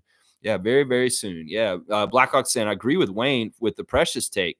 Tibbs is a better coach for him. I think that's true. I don't think Nick understood how to utilize Precious exactly right. And Darko and him, I mean, it was just kind of a passing thing in some ways. I don't know. Maybe Darko could have used Precious all right over time, but I think New York really wanted Precious. And for us to get RJ and Emmanuel, Precious had to be in the package. It could very well be Masai was kind of like, I don't really want to trade Precious. Well, you can have Malachi for sure, but I'm not totally sure about Precious. Well, we'll give you quickly too. All right, that's really tough. But yeah, I think we could have kept Precious after all the trades, but I think New York really wanted him. Really, really wanted him. Yeah. Yeah, for sure. Precious just needed some kicks in the arse. I mean, he was good for us too. I think he's done just the same for them as he's done for us, honestly, in overall. All right, let's finish up. Good job by the Miami Heat beating the Boston Celtics last night by 10. Fantastic job. A rout by the Thunder over the Pelicans last night. SGA looking so good. We're proud of our Team Canada guys and our former Raptors for doing great things in the playoffs, like Jamal Murray, OG Anunoby, Pascal Siakam, Shea Gilgeous-Alexander. You guys are all doing great, and continued success for you guys. And you going. The new season of Mafuzi Chef, How Hungry Are You, is coming out, and he's got a footballer named Jamal on it. So check out the new season of How Hungry Are You on YouTube. Is coming out. So we always like to support our champion, Serge Ibaka, and his efforts. Let's see, what else is there? Once again, check out the community tab if you want to relive the championship year with me 5 years ago. You'll even see Chris at some point, or hear Chris that I just called at the game. I actually have footage of him and I at game one of the finals. When we go to the anniversary of that on the 5 years ago, you will see that footage in the community tab if you want to see me at the NBA Finals, Golden State Raptors, game one of the 2019 finals. I have footage of me in the arena at that. So definitely check that out. Oh, there's a couple birthdays today, real quick. First of all, happy birthday to Donald Whiteside, a bit time Raptor. Only played a little bit for us. Wasn't on the team for very long, but a big birthday too. And he's turning 49 today. Michael Stewart, former forward center for the Raptors. Yogi Stewart. You may know him by Yogi. He was an important power forward center near the end of Vince Carter's tenure on our team. And yeah, he was actually a starter for a bit and a very serviceable, nice big for a 4 or 5. So happy birthday, Yogi Stewart. So I like having a birthday today. The refs tonight, Zach Zarba, James Williams, Kevin Cutler are in Philly for the game 3 against the Knicks. In Orlando, Scott Foster's manning the show with Curtis Blair and his protege, Ashley Moyer-Gleish. Cleveland, Orlando, game 3. Denver and the Lakers, game 3. Mark Davis is going to be the crew chief, so watch him for the free throw discrepancy. Josh Tiven and Mark Lindsay are the other 2 refs. So there you go, guys. Thanks for watching me today on the Thursday Think Tank. Be proud of our former Raptors. Go Pascal, go OG, and go Team Canada, guys. We're proud of you guys. Yeah. Wayne saying punk arse Pelicans. Bye. Out of here. Yeah. See, he's not he didn't like the Pelicans. I was like, I'm okay with the Pelicans doing well, but Wayne's happy that they're getting their ass handed to them by the Thunder. So he's very happy with what SGA is doing to them. Yeah. Yogi Stewart was the highest paid on our team. What was he at that point? That's crazy. Yeah, you remember Yogi. Yeah, happy birthday to Yogi. 49 today. 49 years old for Yogi Stewart. All right, y'all. Thanks for watching me. I'll be back tomorrow. Please like, comment, subscribe, and share, and even join the channel if you feel like it. Membership has its privileges, like being able to call me on the call-in show every Thursday, or just getting extra incentives to be involved in like contests and things that we do on this channel. You get that opportunity. Once again, June the 8th, mark your calendar. It's the superfan Monique Lawrence's birthday at the NBA restaurant on Queens Key. We'll be down there. David will be down there. I'll be down there. Adriana may be down there with me also. I'm not sure. But Mo will be down there also with her family and friends also. So come on down and celebrate Superfan Mo's birthday with us, June the 8th at the NBA restaurant. Mark your calendar, please. Yeah, Isaac's got me on blast with the Canadian flag behind me. Oh, Canada, my home and native land, true patriot love in all thy sons command. Yeah, let's go. All right, I'll be back tomorrow for a Friday freak out. Let's go, Raptors. Let's go, Team Canada. Let's go, Darko.